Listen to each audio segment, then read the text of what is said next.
Kareem Khan, he came to me in April 2021, and what took place was a conversation where the query was all about blackouts that he was getting.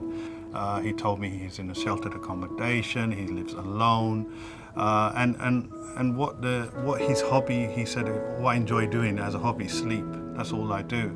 So I asked him the question, what is it that you used to do? And what he said is, I did art with ice sculptures, I'm a puppeteer, and I thought to myself, wow, what's stopping you? That was my next question. And he said, I can't afford space, I don't have any space. Then I felt I needed to give him a platform, or there's a platform which needed to be created. MTC Learning, who was based in Leytonstone, were planning to start an arts workshop, and I felt to myself, when I put the two together, I saw potential.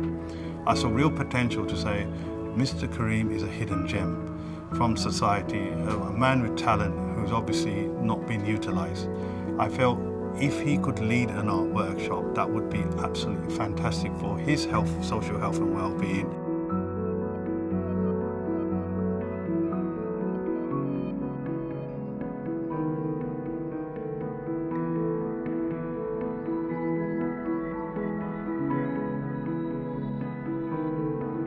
I'm a social prescribing link worker in South Leytonstone, and the daily routine for me is to go to 6 different GP practices in the week. Patients want to express more what their needs are. A lot of their needs are not medical needs. A lot of them can be more social needs, where we need to identify the root of the problem, and finding the root of the problem is where we can try and help them with their moods, their anxieties, their stress levels, and finding the way of solutions.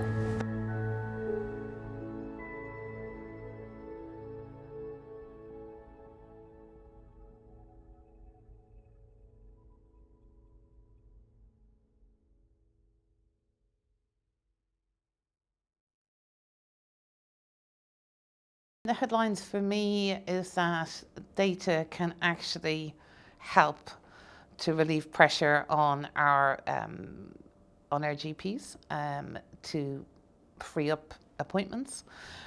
We based on the research that's been done, we're looking at about 8 million appointments a year, so it's about 5% of GPs' time. And we can do that by enabling the data to flow through a good sort of, we call it infrastructure, but effectively what we mean is the sort of mechanisms to publish and for people to use the data that's available. And if we actually push out some of the sort of physical activities and social activities that can be used from a social prescribing point of view, well then that helps to lift that strain from the GPs and the NHS to enable them to focus on those people that need more of a medical intervention than perhaps the social prescribing intervention. Social prescribing is about recognizing that our health and well-being are determined not just by the presence or absence of a clinical condition, but also by a number of social, economic and environmental factors.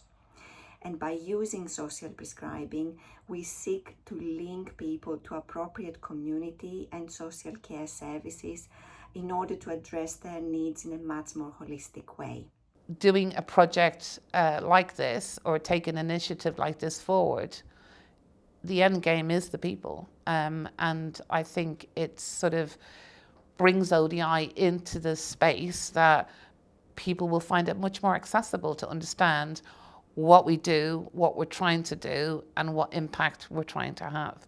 Because you can say data for everyone, but what does that actually mean when you translate it into the reality? How do you articulate this to your granny?